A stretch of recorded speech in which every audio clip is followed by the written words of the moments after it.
Today, we're going to talk about custom intent audiences, specifically one of which that you are going to actually set up for your brand to get the easiest possible customers that you could get with your any kind of PPC that you're doing.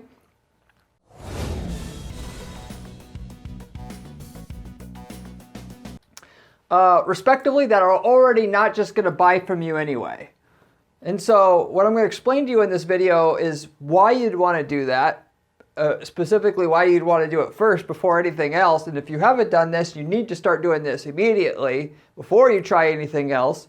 And then I'll tell you about how much of a difference this can make on your results when I've tried it for clients, how much more results that they're getting, and why we use it on every campaign that we're doing nowadays, given that we tested it and also know it works the way that we're telling you on this particular video. So the brand custom intent audiences are the easiest. It's the easiest way to turn a customer by turning the easiest prospects that you have into customers using a specific PPC strategy that I'm going to share with you here today. So getting into it, if you watched my video about how much Google knows about you, then, which is more than you think, way more than you think. Even if you're somewhat familiar with it, people have no idea. Why? Google not only has, obviously access to all kinds of data themselves, but they buy it from third parties. You have an app or something, one of the ways that you can monetize the app is just selling all the user data from it to Google or to other companies. It's not just Google. Google don't kill me here, but this is the way of the world now. Data is the new oil. You have information on what consumers like, want, do. That information is valuable to other people who need that information to enhance what they're doing, mainly advertising. But just knowing that, and if you don't, you can find my video, learn a lot more about it. Then being able to listen to you and see what you're interested in at all times, you'll know why the strategy I am giving you here is so powerful. So if you don't know it already, watch my video, but essentially you have it's almost like you're the CIA, you have the CIA working for you or whatever, FBI if you want to say that, spy agency working on monitoring out there everybody that you want to sell to and what they're thinking about, what they're doing, so that you could weed out all the people who are less likely to buy because you know that what they're thinking about doing at the time, and just go after the people that you know are most interested at the time, because that's where the biggest profit or ROI opportunities exist in your market, specifically through PPC. It's in general, and why PPC is going to take over all forms of marketing eventually, because no other form of marketing lets you do that to the degree where you can do it in real time. You could buy lists, email lists and stuff, and you could use those email lists to send email, or you could buy address lists which have data behind it of what those people are doing. But you could have somebody who says they want to buy your product, and then 5 seconds later you can have an ad show up for them as soon as they hit another website. It's all done automatically. So given that you can spy on whoever you want to sell to at all times, and there's all different things that they could say or do, or actions that they take to identify and prioritize. What you're doing is you should be, if you want to become a master at PPC, you prioritize your opportunities and you go after the easiest ones first, because those have the highest profit opportunity. And then at that point, once you realize that finally, or if you're not doing it already, then you identify what exactly is the different ways that you could segment it up, and you start going after the easiest ones, and you slowly go up that hierarchy of what's more difficult. And you also do that because if you're marketing to somebody who isn't, the most qualified for what you have right now, they would buy it, but they're not looking for it right now per se, is what this is about. When they go to actually purchase and you haven't got what they call the bottom of the funnel efficient, then somebody who has the bottom, who has ads running next to yours, will get the sale at the last minute. And your essential whole approach to get people who are not ready to buy instantly but are close will be less efficient in general, and a lot of times won't work. So you work from the bottom up. So if you can identify what people are doing and thinking about and saying and all that at any given time, the best people to go after are people that are speaking or talking or thinking about your brand already. So there's a lot of people, just here's the situation. You start talking, you've heard about buying a Casper mattress. I'll use that example because everybody's kind of heard of that. You know those bed mattresses, it's foam mattress that you can get shipped to you, and you know, you could buy through the mail. You could search for Casper mattress if you want. But if you're looking to buy one of those, you start asking your friends about it, right? Or even if you just do that, if you're Casper mattress, you want to go after that person there. Well, wouldn't it be nice that you knew the exact time that they start talking about it and ask, hey, Joey, is Casper mattress any good? I know you bought one. And then once they've gotten that recommendation, not always will they go buy it because they sit there and they think on the information. Wouldn't it be nice that if you knew every time someone did that, you could go after them with an ad? This is possible with today's marketing and today's PPC advertising and networks that are available out on the web, specifically through Google and through other networks like Facebook as well to some degree. Google is the main one here, which is why Google is going to take over more and more market share. So your prospects to go after at all times are the ones that are speaking in that exact situation I gave you, are the ones speaking about your brand, thinking about your brand, talking about your brand, researching about your brand at all times. As you can imagine, that makes logical sense. Why go after somebody who, if I'm selling a foam mattress, that are searching for foam mattresses, when I have it fully, at least all the way fully tapped into somebody who's asking about my mattress already?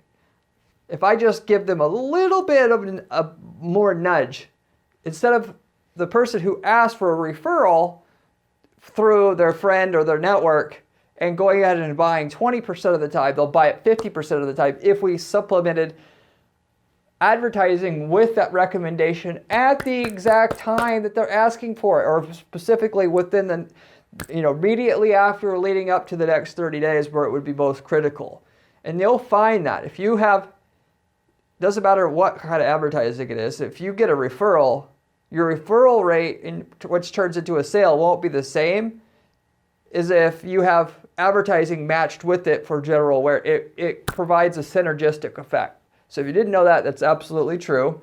And with that, you want to add advertising to any kind of, if you're going after anybody to sell your product, advertising will make anything better in terms of referrals, or if they did on their own, did research about your product, you would want to have advertising matched with it that follows people around, because after they've done that, because it makes people think that you're you really are authority, therefore you can be trusted in that space, therefore more likely to purchase, have less anxiety about what they think they now know about your product. So you go after, though, the most easiest to go after people in your market at all times, because that making the things that are farther away, getting people that are farther away from a purchase or less sure about what you have, easier. So if you build the bottom of the funnel up, you prioritize people, you spend more time on people who are already talking about your brand, then you go after people who came to your site and hit the shopping cart or whatever, or been to your contact page, and you focus on them, what can I do for them, and then the next thing, and the next thing, and the next thing. And before, for instance, if before you go after somebody looking for a foam mattress, you go after somebody looking at my competitor's foam mattress, because that statistically is more likely to result in a sale. So I'm going to get more bang for my buck having the ad show up for them first, given I know that that'll make that crowd of people convert better.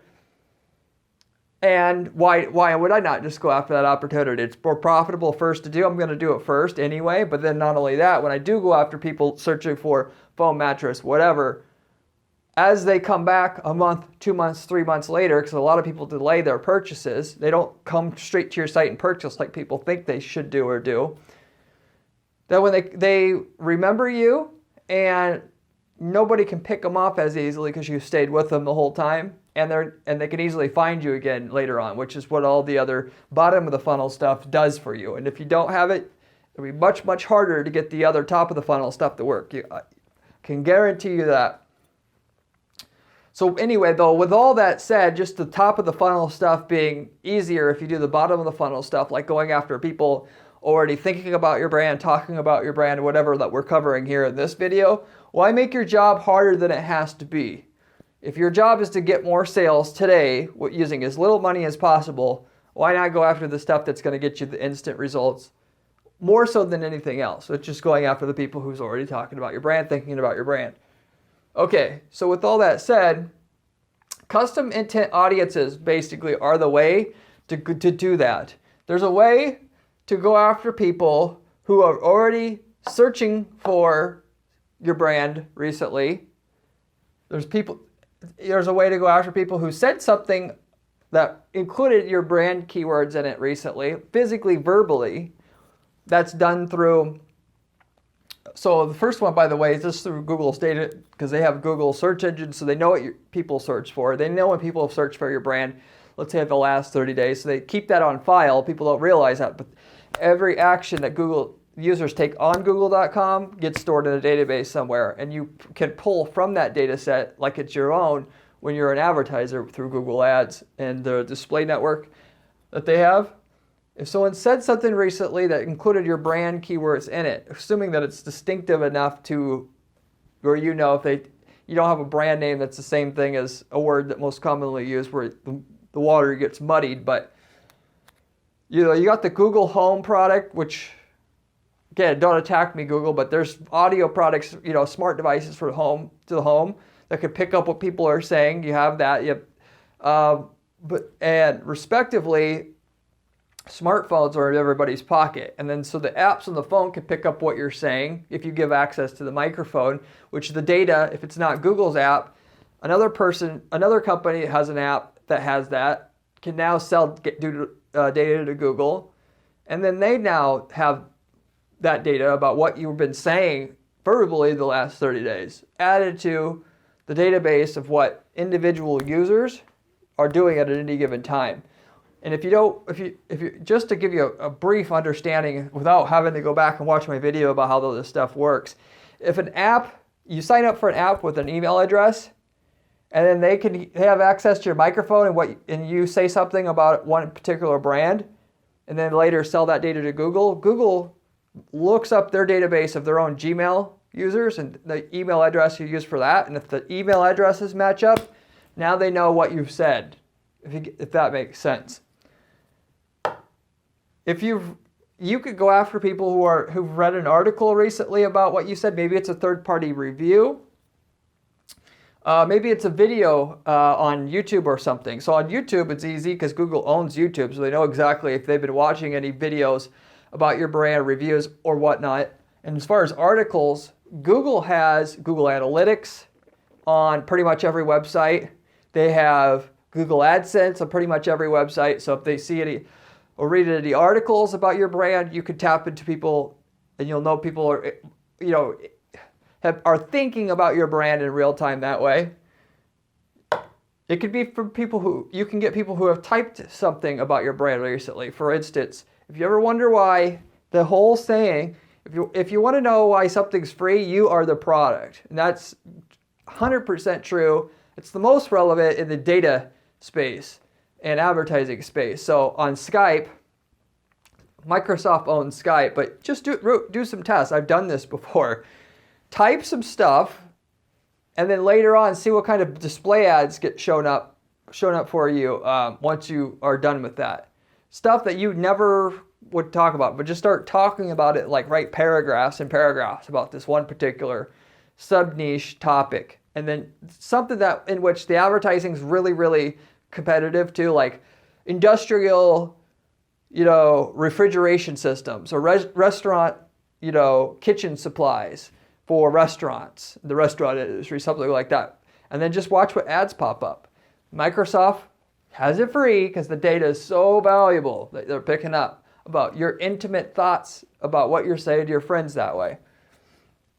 So you have that. And then someone who's been to a related store, either physical or online. So respectively, if somebody's been to your physical store, right, you could target people that way that, they weren't a customer yet, but the easiest thing to do would be to get that person who's already almost a customer, but you lost them.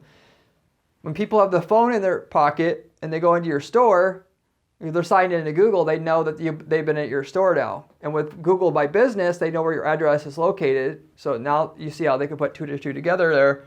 And then obviously on your website, when they've been to your website, they already know, that. And that in itself isn't really wholly relevant to this video, but the key thing is here, when you combine these things, the more of these things that they do of the 5 that I gave you, the more statistically likely that if you hit them with just a little bit more advertising or a little bit of advertising at all, they're going to buy. And it may only cost you 10 cents with the advertising to get a purchase and with that sub audience. And you can just go after that because it's easy and you'll get the highest return. Use that money to go after something else that's a little bit less easy, the second most easy thing to do, which most of the time is, if you just to spoil what I'm going to say here, is going after people who are almost your competitor's customer, or we're talking or thinking about your competitors, which you can use the same method I'm going to give you here to go after that second most easy to monetize and highest profitability audience that you can go after to sell products in your space already as well. Google essentially has data on people who all did all these same things, but for your competitors. And so they were almost ready to buy your competitors. Obviously, if you hit them with just a teeny bit of advertising to explain why you're better, now they're your customers. And because the other competitors don't say, oh, I already got those customers anyway, they'll come back. People are finicky. You'd be surprised how easy it is to lose a customer at the last second, which is the whole thing what I was talking about originally, why you want to do this. You don't want to send people that aren't talking about your brand to your site until you've monetized the people where, if they wanted to buy, they were waiting to get paid, and then they can't easily find you at the last second. You're going to lose them to the competitor, and that other advertising that gets totally new, people who didn't know, they were brand agnostic. You'll lose them at the last second. It'll be hard to monetize it, or just won't get the ROI that you need to pay for the ads and all your expenses as well. So, respectively, how do you do this though, moving forward? So, it's really easy to do this strategy. Going to create a custom intent audience. You can Google that if you don't know what that is already. But basically, what you're doing is you're going to first make a list of all the brand names, how people mention your brand name. Make sure to include all the spellings of the brand and common misspellings. If you don't know the common misspellings, if you're running ads, go into your search terms report in your search campaigns menu under your brand campaign that you're running. Or if you don't have a brand campaign running for your Google search ads that should be running, you make one and then just see how people are misspelling it and add those to your list here. Respectively, as I've really pounded on in this video, people that you advertise to get to want to buy, a lot of times will delay 2 weeks until they're getting paid or whatever. When they come back to Google and try to type in your brand name to find what you have again, if you don't have your brand campaign there, somebody else's your competitor's ads there at the top of Google, you're going to lose a lot of those customers. So along with this, you should be running a brand campaign. And the same keywords you run as a brand campaign, including all the misspellings, which you also want to include there. Because a lot of times people will say, okay, I want to buy that, but how is it spelled again? They can't quite type it in right. I'll just buy this other one. It doesn't matter. And you've lost that customer. Those same misspellings go into a list that you use to create this display audience, which you're going to be able to have advertising show up across the web, regardless of where they basically go, as soon as they start mentioning your brand through this method. And it starts with knowing all the ways that they type in your brand, describe your brand, and how they may misspell it. And you put those into a custom intent audience and you save it. But you don't stop there. To get the full amount of value from this, you go after the trade names that you have. So the business itself, you may have a different way of describing what they call a trade name. I'm just saying a lot of you guys don't, but if you do, include that in your list of words you put in your custom intent audience.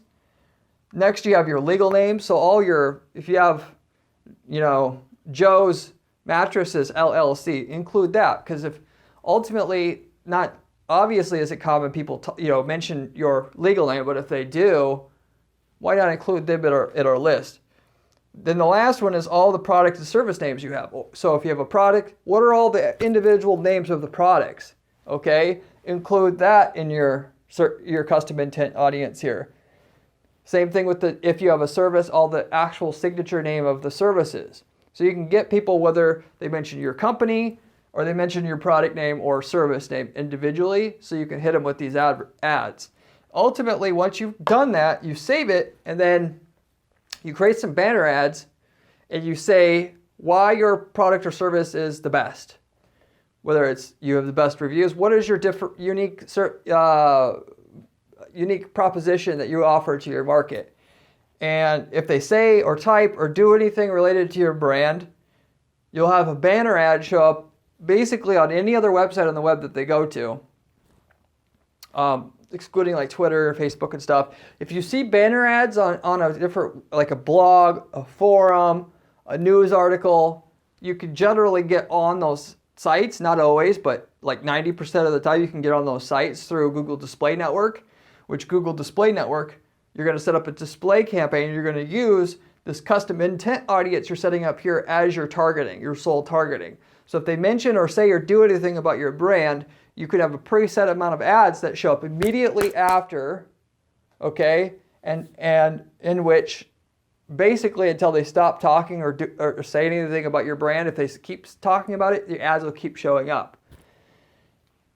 And respectively, what do you have on the banners here? So, like I said, what can you say that makes your product or service better than the competition? What's a way that you could sum that up in 4 or 5 different words? Put that on your banner. That's most important basically out of anything that you can do. You can show some visuals that are related to that value proposition that you can put in 4 or 5 words.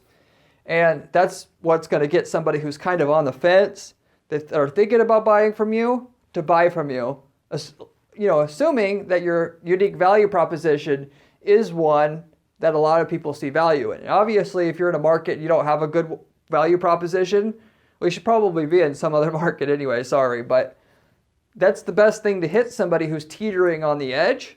So, okay, even if I'm doing it like a roofing service, if I'm, hey Joe, did you use Robert's roofing service? Yeah, it was good. And then you're still thinking on it. If you're still thinking on it, you have an ad that now shows up for somebody that says Robert's roofing service, best reviews in Dallas, Texas, and then shows how you have like 400 plus Google reviews. And then you've got more reviews than anybody else. And that's the main thing that people, because you've done research in your market, that people care about when hiring a roofing person. You can see all this makes sense if this is what you would actually follow them up with. And you keep following up with them to keep reminding them that you're the best until they go ahead and make the decision to go ahead and call you for the first time. And after they call you, until they sign a contract, you keep following them up. It'll increase the rate in which you close to a sale as well.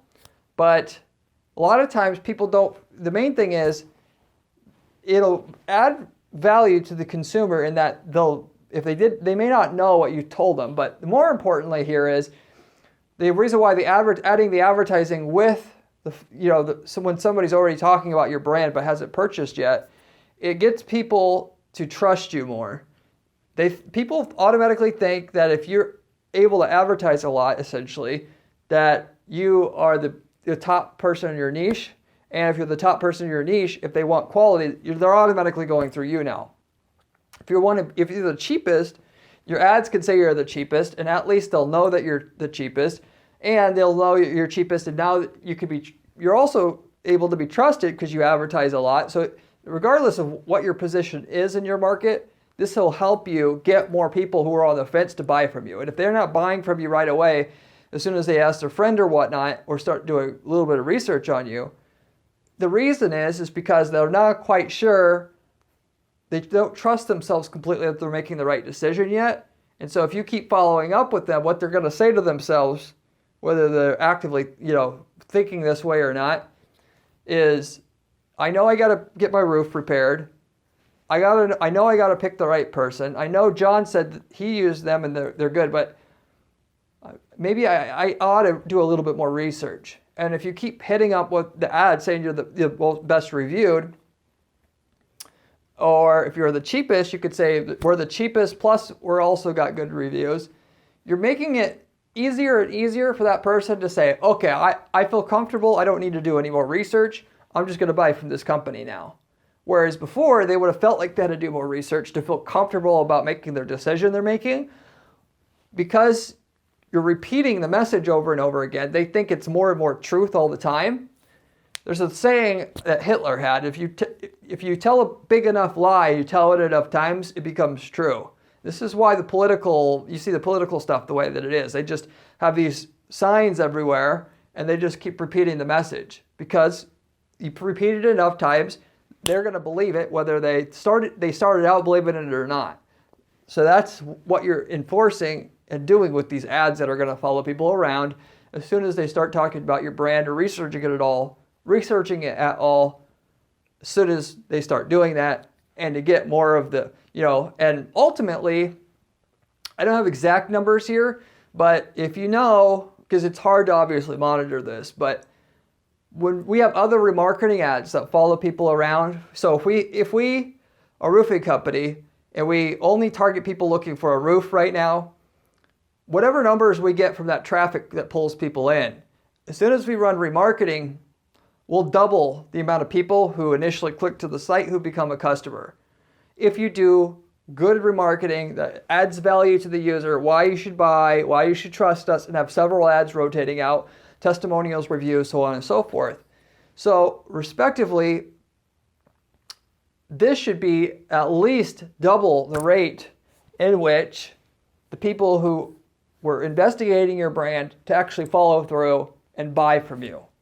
And obviously, if 10 to 20% of the sales you make right now is just from people who are initially in market for the exact things that you offer, well, if you obviously double 10% and make it 20%, now you've increased your sales by 10% in total by doing basically very little work. And it sets you up for doing other PPC, going after competitors, which is almost as profitable, and have a little bit of money to go after that. You can build that up, and then you can do the next thing, and that's where it all starts. But you should be able to double the amount of people at least that are starting out thinking about buying from you to actually follow through and do buy from you.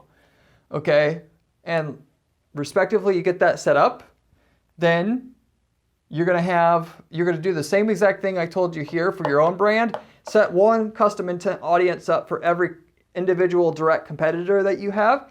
And then instead of saying why you're the best on your ads, say why you're the best as compared to the specific competitor that they're researching. You could say we have twice the power for a third of the cost, or you could say we actually have the most reviews out of anybody in the city, times 3 or whatever.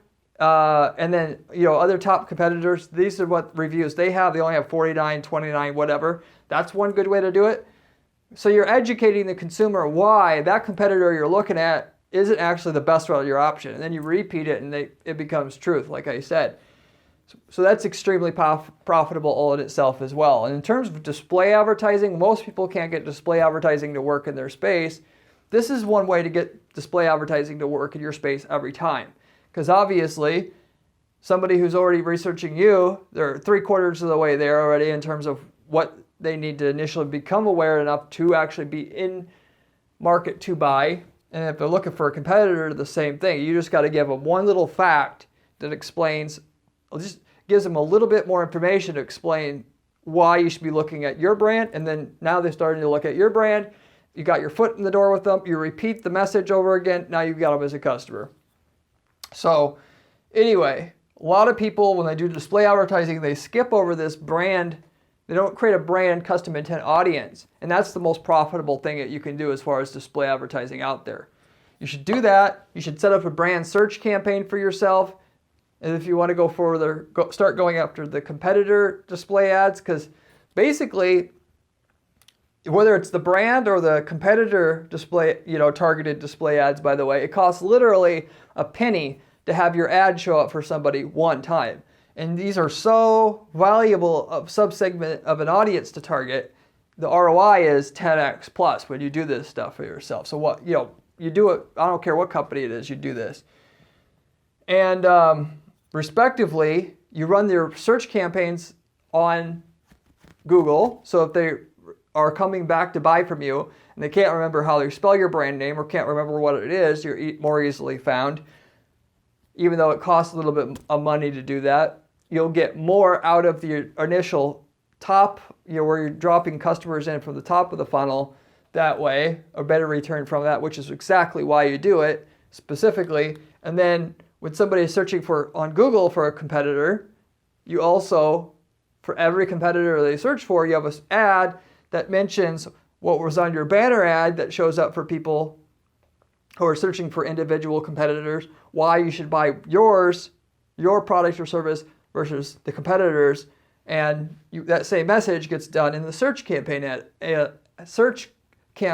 ad realm, where they're searching for this competitor. You say, that competitor is not very good. We offer a better solution because it's cheaper and more powerful for the same price, whatever.